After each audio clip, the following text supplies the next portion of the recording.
দক্ষিণের জেলা বরগুনায় ডেঙ্গুতে বেসামাল পরিস্থিতি। চিকিৎসক সংকটে হিমশিম স্বাস্থ্য বিভাগ। হাসপাতালে পর্যাপ্ত বেড না থাকায় মেঝেতেই ঠাঁই হচ্ছে অনেকের। অবস্থার অবনতি হলেই পাঠানো হয় বরিশাল ও ঢাকাতে। লবণাক্ততা এবং পানিতে আয়রনের আধিক্য, সেই সাথে বৃষ্টির পানি জমে সহজেই বিস্তার লাভ করছে এডিস মশার লার্ভা। কারণ জানতে আইইডিসিআর এর একটি দল ঘুরে দেখেছেন হটস্পটগুলো। দেশের ৩ ভাগের ১ ভাগ ডেঙ্গু রোগী শনাক্ত হয়েছে শুধুমাত্র বরগুনা জেলায়। এ পর্যন্ত ডেঙ্গু রোগী শনাক্ত হয়েছে ২,০০০-এরও বেশি। পরিস্থিতি এখন এমন, রোগীর জায়গা হচ্ছে না হাসপাতালে। আর মশারি সংকটে রোগীর সঙ্গে থাকা স্বজনরাও আছেন ঝুঁকিতে।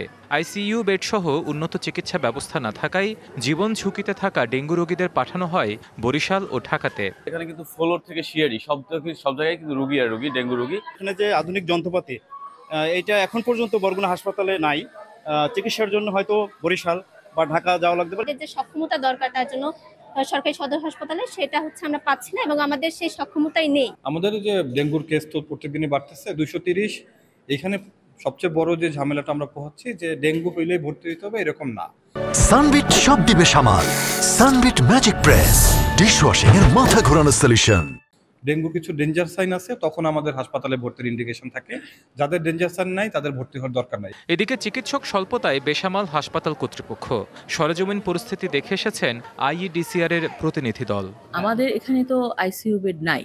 যেই রুগীটা ডেঙ্গুতে তো একটা জটিলতা যে ডেঙ্গু শক সিনড্রোম, তো রুগী শকে যাচ্ছে, এইটা যদি আমরা আগে থেকে অ্যাসেসমেন্ট করতে পারি, সেসব রুগী তো আমাদেরকে রেফার করা ছাড়া আসলে আর কোনো উপায় নাই। অন্য জায়গার চেয়ে বরগুনায় কেন ডেঙ্গুটা প্রকোপটা বেশি সেটা আমরা ইনভেস্টিগেশন করতে এসেছি।